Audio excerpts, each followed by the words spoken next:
ازيكم حبايبي؟ عاملين ايه؟ كل سنه وانتم طيبين ويعودوا عليكم بالف خير يا رب.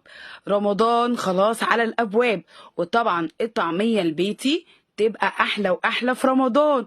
والله وكمان وغير رمضان عايزه اقول لكم ان الطعميه البيتي بقت ادمان في البيت. ما نقدرش الصراحه نجيب تاني من بره، لان الصراحه دلوقتي عشان تجيبي من بره هيكلفك مبلغ. فعايزه اقولك ان من نص كيلو هتقعد معاكي 3 ايام في رمضان. يعني شوفي بقى الكميه اللي انت هتعمليها. بصوا ناعمه وجميله جدا، تحفه الطعم، مش قادره اقول لكم اتخطفت وانا وهي على النار.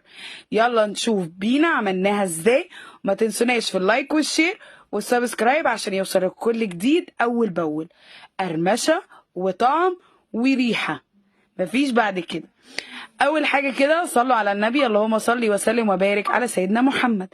جبت بقى كده نص كيلو من الفول المدشوش، وحطيت عليه ميه سخنه وسبته كده نص ساعه. طبعا لو عايزه تنقعيه من قبلها بيوم براحتك، بس انا الصراحه حطيت عليه ميه سخنه عشان قلت برضو يا حبايبي كده يستفيدوا بالمعلومه. دقعته نص ساعة ورحت بقى مصفياه من المية بتاعته، وكمان الخضرة بتاعته اللي هي كزبرة و كرات او بصل اخضر لو مفيش كرات. جبت كده بقى معايا، حطيت نص الكمية من الفول المدشوش بعد ما صفيته، وحطيت بصلاية صغيرة للنص كيلو بصل، وحطيت طبعا 4 فصوص من التوم، طبعا قسمتهم. وطبعا بقى لو عندك فلفل حراق بقى يديله طعم رهيب. نضرب كده بقى في الكبة. وانتوا بتشوفونا كده ما تنسوناش في اللايك والشير والسبسكرايب وتعليق حلو كده منكم. نضرب كده بقى وواحده واحده، طبعا افتح واقلب، افتح وانزل بقى كده من الجنب.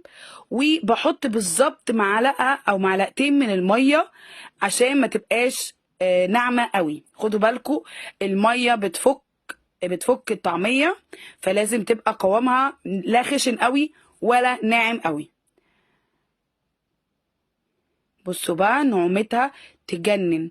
كملت كده بقيه الفول المدشوش، وحطيت بقيه البصل والخضره.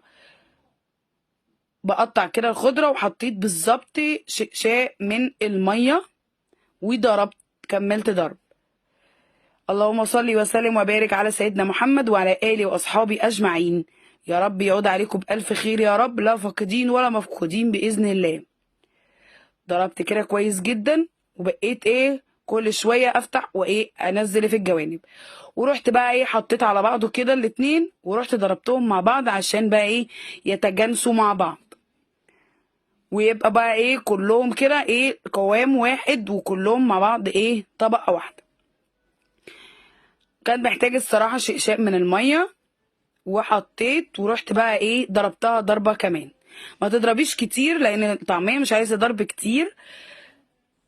حطيت كده بقى هحط بالظبط ربع معلقه من بيكربونات الصوديوم، وطبعا كمون وكزبره والملح، واديها ضربه برضو كده كمان.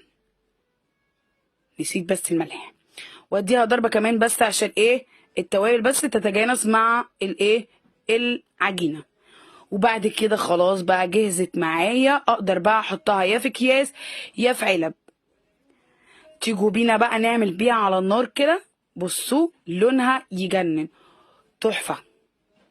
يلا قولوا لنا كده رايكم لما تجربوها، واستنى كده تعليقاتكم تقولوا جربتوا القرمشه والريحه والطعم. كل سنه وانتم طيبين ويعود عليكم بالف خير.